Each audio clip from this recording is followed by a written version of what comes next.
तो दोस्तों world war 2 अपने अंतिम चरण पर था। यूरोप में इटली थी और जर्मनी दोनों ओर से घिर गया था। इसी दौरान हिटलर ने सुसाइड किया, जिसके बाद जर्मनी ने सरेंडर कर दिया। वहीं एशिया में जापान अभी भी लड़ रहा था।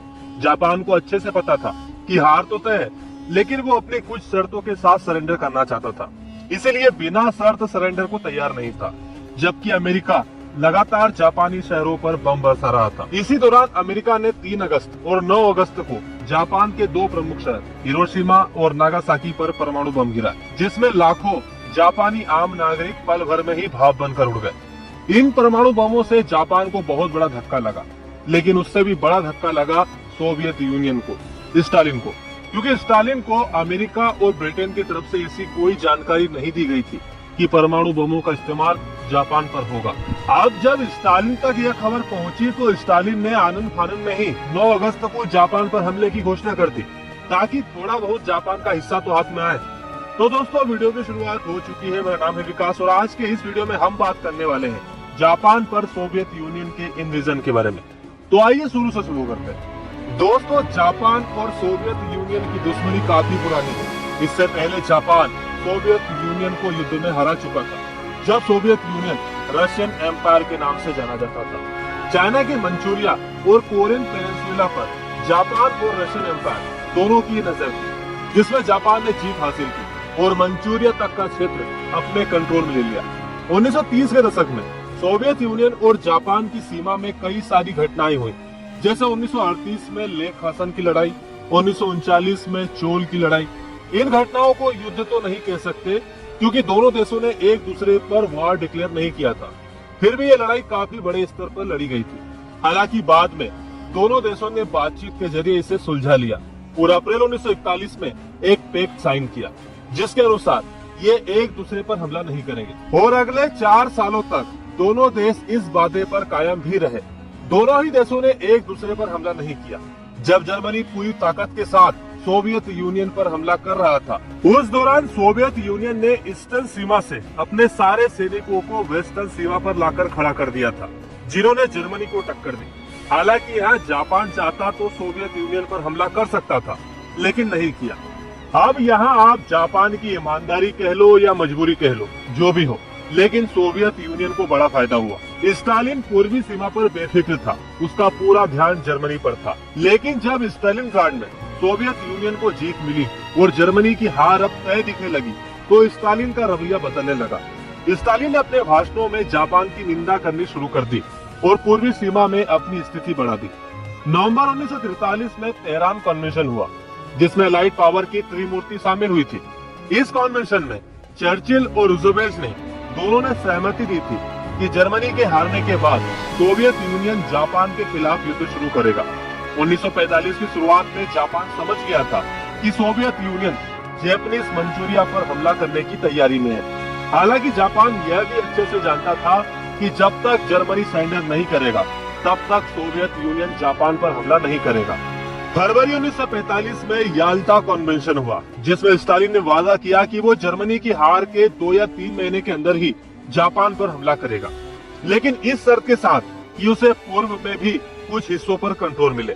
वही मार्च 1945 में जापान पैसिफिक में लगातार हार रहा था, इसलिए जापान ने अपने कुछ सैनिक मंचूरिया से वापस बुला लिए। वही 5 अप्रैल 1945 को सोवियत यूनियन ने जापान को सूचित किया कि भैया हम 1941 वाली उस ट्रीटी को फिर से रिन्यू नहीं करना चाहते, जिससे जापान चिंता में पड़ गया। हालांकि यहाँ सोवियत यूनियन ने जापान को भरोसा दिलाया कि भैया ट्रीटी अभी भी 1 साल और चलेगी, इसलिए चिल करो, हम हमला नहीं करेंगे।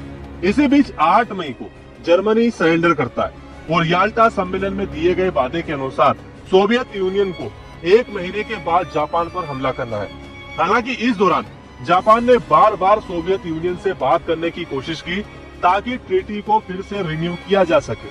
साथ ही जापान यह भी चाहता था कि सोवियत यूनियन बाकी एलाइड पावर से बात करने में जापान की मदद करे, ताकि जापान अपनी कुछ शर्तें मनवा सके। लेकिन स्टालिन ने जापान को कोई भाव नहीं दिया। उल्टा सोवियत यूनियन ने 24 जुलाई तक जापान में अपने दूतावास से सभी कर्मचारियों को वापस बुला लिया। 26 जुलाई को अमेरिकन राष्ट्रपति Henry S Trueman, Winston Churchill और चियांग काई शेक ने जापान को चेतावनी जारी की कि जापान बिना शर्त सरेंडर कर दी। हालांकि जापान अभी भी सोवियत यूनियन के जवाब का इंतजार कर रहा था। साथ ही जापानियों की ट्रांस साइबेरियन रेलवे पर नजर थी ताकि वो समझ सके कि सोवियत यूनियन की आर्मी पूर्वी सीमा पर किस गति से आ रही है।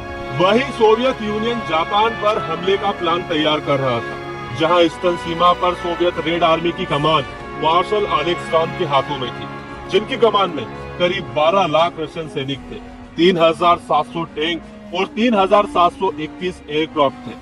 यहाँ रेड आर्मी का प्लान था जैपनीज मंचूरिया पर 3 तरफ से हमला करने का। वही इंपीरियल जैपनीज आर्मी की कॉन्टू आर्मी की कमान जनरल ओटोजो यामादा के हाथों में थी, जिसमें करीब 10 लाख सैनिक थे और 2000 विमान थे। स्टालिन ने 15 अगस्त तक जापान के खिलाफ हमले का प्लान बनाया था, लेकिन जब हिरोशिमा पर परमाणु बम गिराया गया तो स्टालिन चौंक गया। फिर उसने जल्द ही हमला करने का आदेश दिया, क्योंकि उसे पता था कि अगर जापान ने पहले ही सरेंडर कर दिया तो सोवियत यूनियन को पूर्व में कुछ नहीं मिलने वाला। जब 9 अगस्त को दूसरा परमाणु बम गिराया गया, उसी दिन सोवियत यूनियन ने हमला शुरू किया। यह हमला मंचूरिया के वेस्ट फ्रंट से शुरू हुआ। लड़ाई के करीब 1 हफ्ते बाद ही 15 अगस्त 1945 को जापानी सम्राट हिरोहितो ने रेडियो पर सरेंडर की घोषणा की। हालांकि उन्होंने अपने भाषण में सरेंडर शब्द का इस्तेमाल नहीं किया था। इसके अलावा खराब रेडियो संचार के कारण मंचूरिया में जापानीज आर्मी कंफ्यूजन में रही।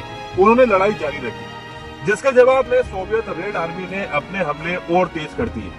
20 अगस्त तक रेड आर्मी ने मंचूकुओ के सम्राट कुई को पकड़ लिया और अंत में युद्ध विराम हुआ।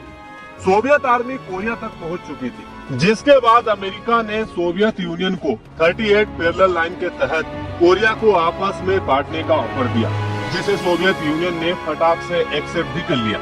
याल्टा कन्वेंशन के दौरान हुई बातचीत के अनुसार सोवियत यूनियन अब साउथ सकालिन के क्षेत्रों पर कब्जा करने का अधिकार रखता था। यह वही क्षेत्र था जो रूसो जैपनीज वॉर में रशिया जापान से हार गया था।